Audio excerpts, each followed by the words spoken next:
Chiromancy, the ancient form of fortune-telling using cards. While most people associate this ancient art with tarot, it actually originated with a regular deck of playing cards. Hearts represent issues with emotions and in-home. Diamonds represent work issues and out-of-home experiences. Clubs are money and finances. Spades represent roadblocks, things that are in your path or difficulties in life. These suits actually correspond quite nicely to the tarot. Cups being hearts, wands being clubs, swords being spades, and pentacles being diamonds. Having a very general understanding of numerology will help you with both the playing cards and the tarot. However, tarot has one very specific advantage when it comes to interpretations, and that being that tarot has images. While I would recommend the Waite deck for any beginner, simply because the images are quite easy to read. The deck I have is the Book of Azathoth. This card is the Fool. The Fool obviously means foolishness, naivety, innocence.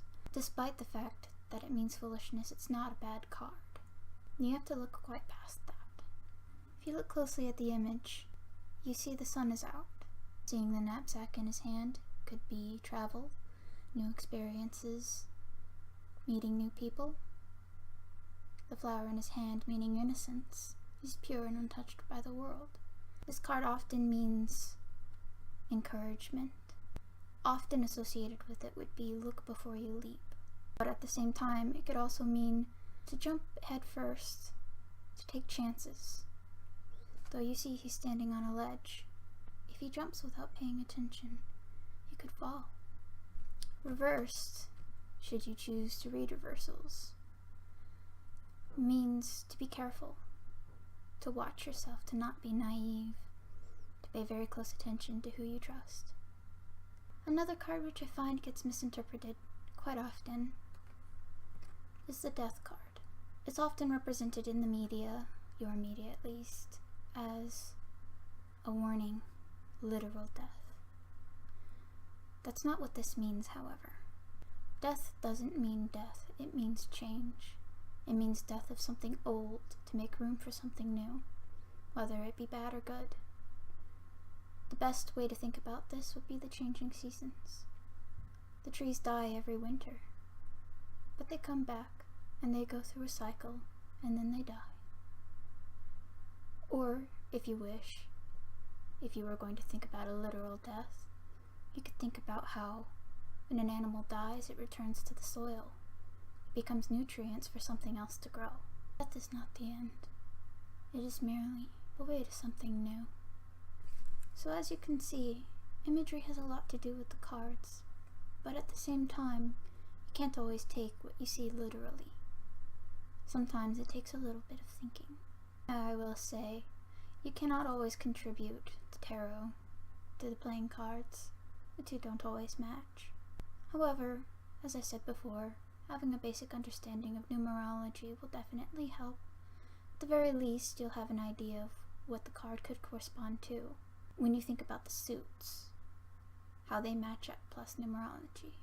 For instance, 2s usually indicate change in choices. Now if you were to attribute that something along the lines of the hearts or the cups, that being which is emotional and in home. Most people attribute the card of love to the two lovers, but that's not true. The lovers is simply just a relationship. Whereas if you were to think about romantic love, you'd think about the Two of Cups.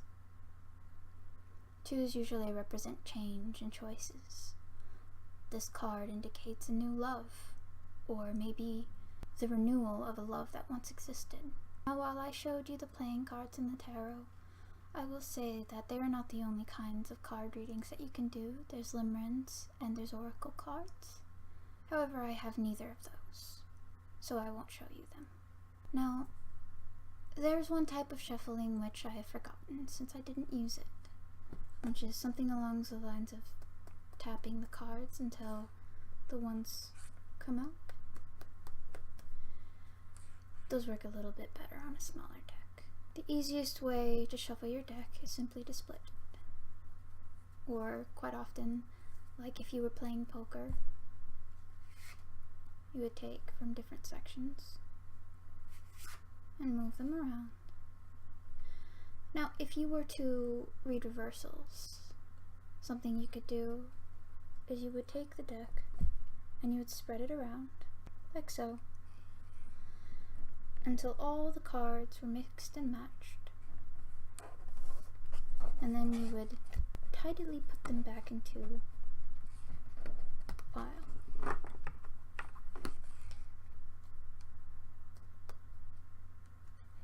How do you know when to stop? While you're shuffling, you focus on your intention, you focus on the question at hand, or the advice you would like. For instance, what is your future? How should I handle this situation? Things like that. Things to avoid would be, am I pregnant? Definitely don't ask the tarot when you die. Trust me by saying that knowing is worse than not knowing. When you have a feeling that you're done, and you stop, from here there are several things that you can do. You can pull directly from the top, or you could split the deck into 3, 2 or 3, not particularly important.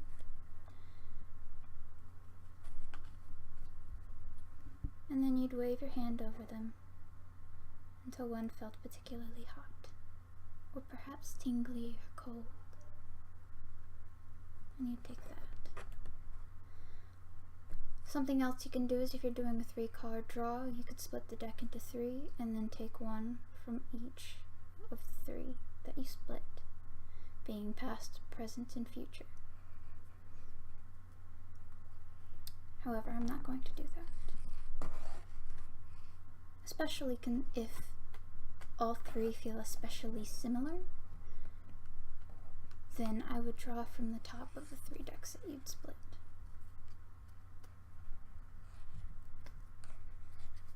Now you draw from the top of the pile in which you'd chosen. The easiest spread are the 1-card draw or the 2-card draw.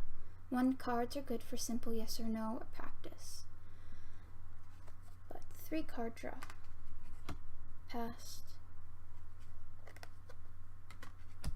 present, and future. It's worth noting that the past, present, and future settings of the 3-card draw do not necessarily have to be. They could change to many things. Off the top of my head, I can't quite think of anything, surprisingly enough. Let me think. It could be you as everyone else sees you, you as you see you, and how you really are, if you're looking for a little self-reflection. The card on the bottom of the deck is often known as a shadow card, which you can set aside if you wish. This could either be newer insight as to the question that you were asking, something that perhaps wasn't included in your spread, or perhaps just something that the cards wish to tell you. If you don't feel like it applies, then disregard it. Also, while you are shuffling, should a card pop out, fall out, set it aside as well, or include it as your first. What this card is the tarot's way of saying, hey, pay attention. Could be a message that they're trying to say. Quite similar to the shadow card, if you will, but this one is very literal as it jumps out. Could be very important. When you're finished with the reading, say thank you to the cards. After all, the power doesn't come from you. If you work with a deity, power could come from your gods. If you work with necromancy or spirit work, power could come from the dead. Or, if you're particularly atheist or secular, the cards themselves have their own power. After all, numerology and mathematics have their own type of magic. Now, I will cover how you clean your cards. There are several ways to cleanse your cards, and I don't mean charging, I mean cleansing. There is in fact a difference. To cleanse your cards are to wipe them blank of all and any energies. To charge your cards would be to fill them with a particular kind of energy. Now, sometimes cleansings and chargings work quite similarly. For instance, you could cleanse your cards by keeping them under the moonlight. It could be a full moon or a new moon, depending on the energy that you're looking for. New moon phases aren't particularly important, but the two, new moon and full moon, tend to be strongest. I would do a new moon for cleansing and a full moon for charging. You could also cleanse them under the sun, although I don't recommend it, because it could damage your cards. The best way to cleanse your cards would be to wrap them in silk and then bury it under salt. Now, I realize that salt is quite a commodity, so if you're feeling particularly stingy, you could simply just layer the bottom, layer the top of the cards, and leave it at that. Salt is quite a cleansing energy. In fact, if you're not careful with salt, it'll negate your entire spell, so include it carefully. And if you're doing multiple readings in one day, such as your job, and you don't have time to let it sit in salt for a bit, a very, very simple way to cleanse your cards is simply to hold them in your hands, close your eyes, focus on a white energy of cleansings, let it run through your arms and into the cards. Feel the energy, just soothing it away, and then stop. It's very important that you understand that touch is very powerful for exchanging energies. If you do not wish to cleanse your cards deeply every single time you do a reading, it's important not to let your clients touch the cards. There are other ways in which you can transfer energy, such as having them hold their hands over it until they decide which ones feel best, but don't touch it. Or if you're not particularly particular, you could have them choose their cards the way they do in movies, which, again, I don't recommend. It's very difficult to get that spread quite nice. Also, it's quite cliche. When you're finished cleansing your cards, it's important that you store them properly, not just so they don't get damaged, but also so that they remain in a good mood, if you will. I believe that the cards are their own. They have their own energy. They have their own tales to tell. So, you could either keep them in the original packaging in which it came in, or a wooden box such as pine, or wrapped in silk or cotton, though silk is recommended. It needs to be a pure fabric, pure cotton, pure silk. I would also recommend having multiple sets of cards, one that you would deal to others and one for personal use.